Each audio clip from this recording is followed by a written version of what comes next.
अभी चुनावी टाइम भी है, ऐसे में सेफ्टी सिक्योरिटी का बहुत ज़्यादा ख्याल होता है, सुरक्षा बलों की तैनाती होती है। ऐसे में ये हथियार मिलना वाकई ये दर्शाता है कि किस तरीके से लोगों में दहशत पैदा करने की कोशिश एक बार फिर से हो रही थी। बहुत शुक्रिया अजय आपका इस अपडेट को हमारे दर्शकों तक पहुंचाने के लिए।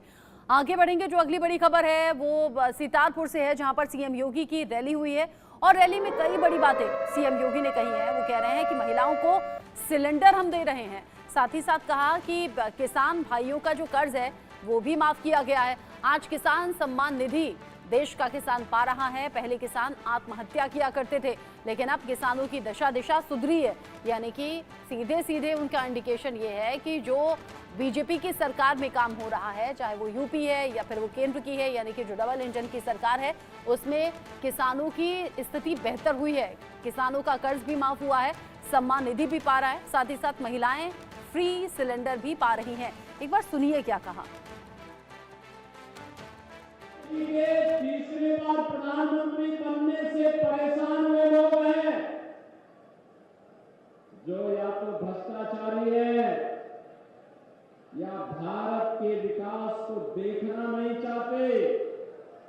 और इसमें दो ही प्रकार के लोग आ रहे हैं, एक समाजवादी कांग्रेस का एक गठबंधन और दूसरा पाकिस्तान।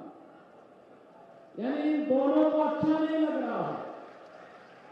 दोनों के स्वर भारत के विरोध में, भारतीयता के विरोध में, मर्यादा पुरुषोत्तम श्री राम के विरोध में, भारत के अनुसूचित जाति, जनजाति और पिछड़ी जाति के लोगों के विरोध में, बेटी और व्यापारी के विरोध में बरबस फूटते हुए दिखाई दे रहे हैं।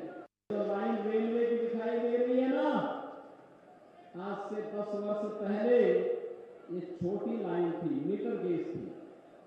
आज ये ब्रॉड गेज हो चुकी है।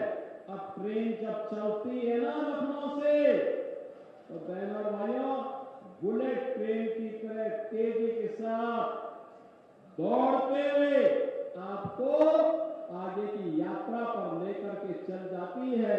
ये है आज का विकास।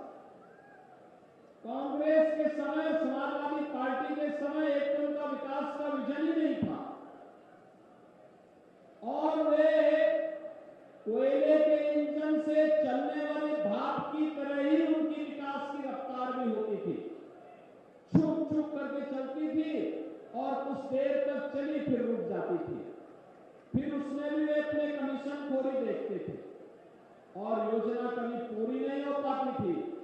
और आज तो सीटी की तरह, बुलेट की तरह जब विकास की रफ्तार आगे बढ़ती है, तो हाईवे भी बनते हैं, रेलवे भी बनता है, किसान पथ भी बनता है, मेट्रो भी आने की दिखाई दे रहा है।